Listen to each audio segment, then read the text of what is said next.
Assalamualaikum warahmatullahi taala wabarakatuh. Bismillahirrahmanirrahim. Alhamdulillahirabbil alamin wassalatu wassalamu ala asyrafil anbiya'i wal mursalin wa ala alihi wa sahbihi ajma'in.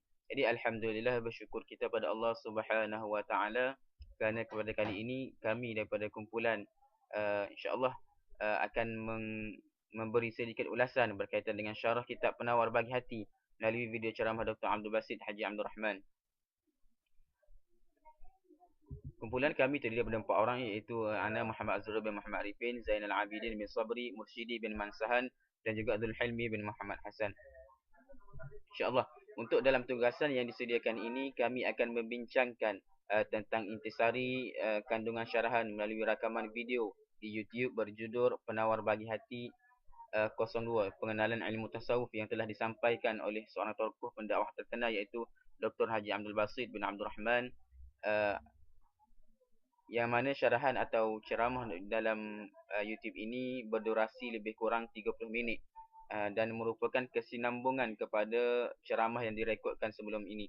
Rakaman video ini merupakan siri yang kedua membincangkan tentang mukaddimah dan isi kandungan yang terdapat dalam kitab Penawar Bagi Hati karangan Syekh Abdul Qadir Al-Mandili, sebuah kitab yang telah kami pilih sebagai memenuhi tugasan ini, yang mana syarahan ini telah disampaikan di Masjid Ar-Rahman, Pondok Sungai Durian bertarikh 29 September 2010. Okey, untuk seterusnya kita masuk kepada latar belakang penceramah. Penceramah kita ialah Dr. Abdul Basit bin Haji Abdul Rahman bin Sulaiman, yang lebih dikenali sebagai Abu Anas Al-Madani, yang mana beliau dilahirkan di Kuala Krai dan menetap di Pondok Sungai Durian. Isteri beliau bernama Nik Zulaili binti Nik Ya'qub dan juga dikenali juga dengan Ummu Anas Madani. Okay. Sejarah pendidikan beliau bermula di Madrasah Muhammadiyah lah, iaitu di Pondok Sungai Durian, yang mana untuk makluman sahabat sekalian, ayah beliau iaitu Haji Abdul Rahman merupakan tuan guru kepada Pondok Sungai Durian itu sendiri. Seterusnya, beliau menyambung pendidikannya di peringkat ijazah sarjana muda pada tahun 1995 di Universiti Islam Madinah. Seterusnya, menyambung juga master dan PhD di universiti yang sama. Dan bagi seterusnya, antara jawatan yang pernah disandang oleh Dr. Haji Abdul Basit bin Haji Abdul Rahman ialah beliau sekarang menjadi musyrif Pondok Sungai Durian di Kelantan, dan beliau juga pernah menjadi panel penasihat dakwah Kerajaan Negeri Kelantan. Dan waktu sekarang beliau menjadi ahli NGO Mursyid, yang mana NGO Mursyid ini merupakan menghimpunkan 20 asatizah dalam membantu bidang dakwah agama pada masyarakat.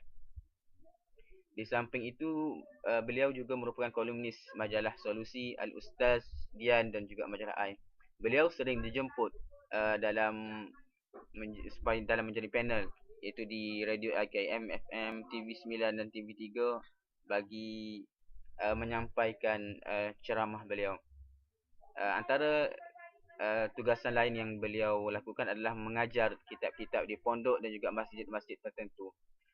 Selain daripada kerjaya beliau sebagai penceramah dan juga NGO Mursyid, beliau juga banyak menulis buku-buku. Antara hasil karya beliau adalah kitab Rukun Islam, buku Hijrah Rasulullah, Sejarah dan Pengajaran, Makkah Al-Mukarramah, Kelebihan dan Sejarah, dan juga beliau sempat menyusun menterjemah kitab Hisnul Muslim, perisai bagi Muslim, dan banyak lagi kitab-kitab yang telah beliau tulis.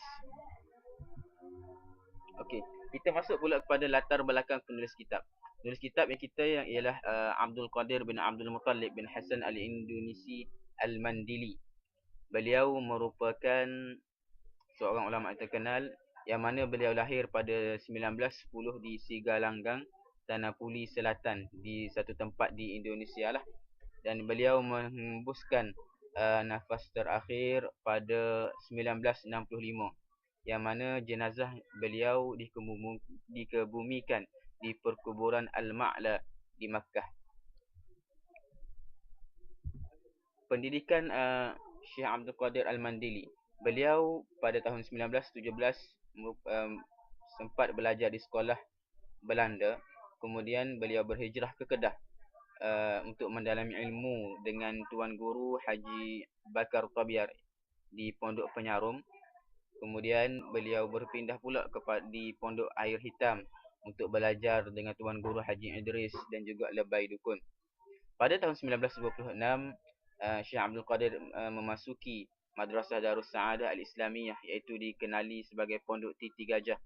Dan di situ beliau menuntut bersama Syekh Wan Ibrahim Abdul Qadir selama lebih kurang 10 tahun. Selepas daripada itu, beliau menyambung pengajian di Makkah bersama Syekh Wan Ismail Abdul Qadir yang lebih dikenali sebagai Pak Adaim, dan kemudian menuntut dengan ulama besar Makkah. Dan di sana juga beliau banyak menuntut dengan ulama-ulama besar Makkah, antaranya Syekh Muhammad Al-Arabi, Syekh Sayyid Al-Alawi, Syekh Muhammad Ahyad, Syekh Umar Hamdan Mahrusi, Syekh Yasin Isa Al-Fadani dan Syekh Abdullah Lahji. Dan beliau telah mendapat pengiktirafan tokoh-tokoh ulama Mekah, sehingga beliau diberi keizinan untuk mengajar di kota suci Mekah dan diberi gelaran dengan Tuan Guru Haji Husin Syekhdul sebagai Al-Alim Al-Fadil Wal-Abid Al-Kamil Syekh Abdul Qadir bin Abdul Muttalib Al-Mandili Al-Indonesi, yang menggambarkan ketinggian tahap keilmuannya. Dan halaqah tempat pengajiannya tidak kurang daripada 200 orang pelajar dengan mengajar pelbagai bidang ilmu.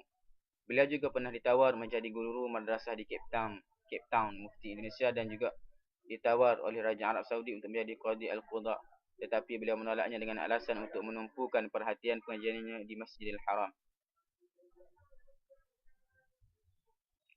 Kita masuk kepada kandungan syarah kitab Penawar Bagi Hati. Dalam kandungan ini, penceramah telah memulakan syarahan kitab tersebut dengan menjelaskan kepada kita akan pengertian atau ta'arif ilmu tasawuf secara terperinci. Yang mana antara ta'arif yang dimaklumkan kepada kita adalah tasawuf itu merupakan pengetahuan atau ilmu yang diketahui dengannya akan segala kelakuan hati, sama ada kelakuan yang dipuji serta merendah diri, dan sabar atau kelakuan yang dicela seperti dengki, membesar diri. Ilmu tasawuf juga dikenali sebagai ilmu akhlak, ilmu suluk, ilmu adab dan sebagainya. Selain daripada itu, penceramah juga telah menghuraikan kepada kita secara mendalam tentang faedah mempelajari ilmu tasawuf, sebagaimana yang terkandung di dalam kitab Penawar Bagi Hati itu, iaitu ia menyampaikan antara faedahnya ialah menyampaikan kepada kita untuk mengosongkan hati selain daripada Allah Subhanahu Wa Taala, dan menghiasi hati itu dengan memandang kepada Allah Subhanahu Wa Taala, Tuhan sekalian alam. Di samping itu, penceramah juga membincangkan tentang maudhu' atau fokus perbincangan ilmu tasawuf, iaitu hati manusia daripada pihak kelakuan yang datang kepadanya, sebagaimana yang telah difahami oleh penulis kitab tersebut. Selain daripada itu, penceramah juga menjelaskan kepada kita berkaitan dengan hukum ilmu tasawuf, yang mana hukum mempelajari ilmu tasawuf ini adalah fardu ain atas setiap-tiap yang berakal lagi sampai umur.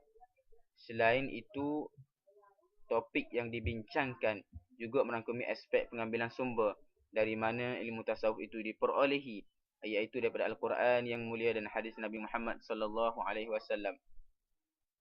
Seterusnya, penceramah juga telah menghuraikan kepada kita secara panjang lebar tentang maksud daripada ilmu tasawuf, iaitu membersihkan segala anggota yang zahir daripada segala perbuatan yang keji, supaya ia menyampaikan kepada membersihkan hati daripada segala sifat kecelaan.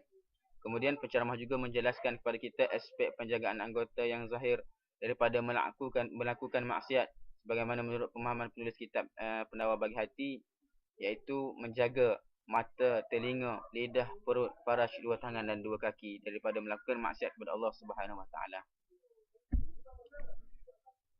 Ulasan dan kesimpulan. Pada akhirnya, kita dapat fahamilah, bila kita dengar ceramah itu, kita dapat fahami bahawa ilmu tasawuf ini amat diperlukan dalam kalangan masyarakat. Ianya menjadi sebagai penawar ataupun ubat kepada hati, penyakit hati yang mampu dirawat dengan bimbingan para alim ulama. Ilmu tasawuf pada akhir zaman, kalau kita perhatikan, ianya sudah kurang dihayatinya jika kita nak bandingkan dengan zaman terdahulu. Kerana kalau kita lihat sekarang, pada zaman dahulu mereka ini tidak ada nama yang spesifik ataupun nama tasawuf, tetapi mereka dalam jiwa mereka itu ada sifat-sifat tasawuf, ahli sufi. Tetapi pada waktu sekarang, tasawuf hanya dikenali dengan nama sahaja. Seterusnya, tasawuf memenuhi tuntutan semasa demi memelihara akidah umat Islam dari unsur falsafah yang mengelirukan dalam perbahasan persoalan akidah yang banyak, dan ia mempengaruhi pemikiran umat Islam pada masa kini. Dan sudah terbukti bahawa ilmu tasawuf ini bukanlah ciptaan para ulama mutaakhir, tapi telah wujud pada zaman Nabi Muhammad sallallahu alaihi wasallam. Akan tetapi kalau kita perhatikan pada zaman Rasulullah sallallahu alaihi wasallam tidak wujud perkataan tasawuf ataupun ahli sufi, kerana semua orang ataupun sahabat-sahabat Nabi sallallahu alaihi wasallam adalah ahli tasawuf. Mereka menghayati dalam hati mereka berkaitan dengan muraqabah, musyahadah, hudur, ghaibah, fana dan baqa' billah, lillah serta lain-lain. Tetapi berbanding dengan akhir zaman pada waktu sekarang, ilmu ini lebih terkenal pada nama sahaja, tapi lemah dari sudut penghayatan ilmu itu yang sebenar. Oleh itu, keberadaan ilmu ini amatlah signifikan di dalam masyarakat dan amatlah tidak wajar untuk kita tidak mengambil berat kepada ilmu ini, kerana aspek kerohanian amatlah penting di dalam Islam. Saya rasa sekadar itu saja pembentangan pada kali ini, dan kami memohon maaf sekiranya ada apa-apa kekurangan dalam pembentangan dan juga tugasan yang telah diberikan. Segala yang baik itu datang daripada Allah Subhanahu Wa Taala, yang kurang itu daripada kelemahan kami sendiri. Saya sudahi pembentangan pada kali ini dengan wabillahi taufiq wal hidayah. Wassalamualaikum warahmatullahi taala wabarakatuh.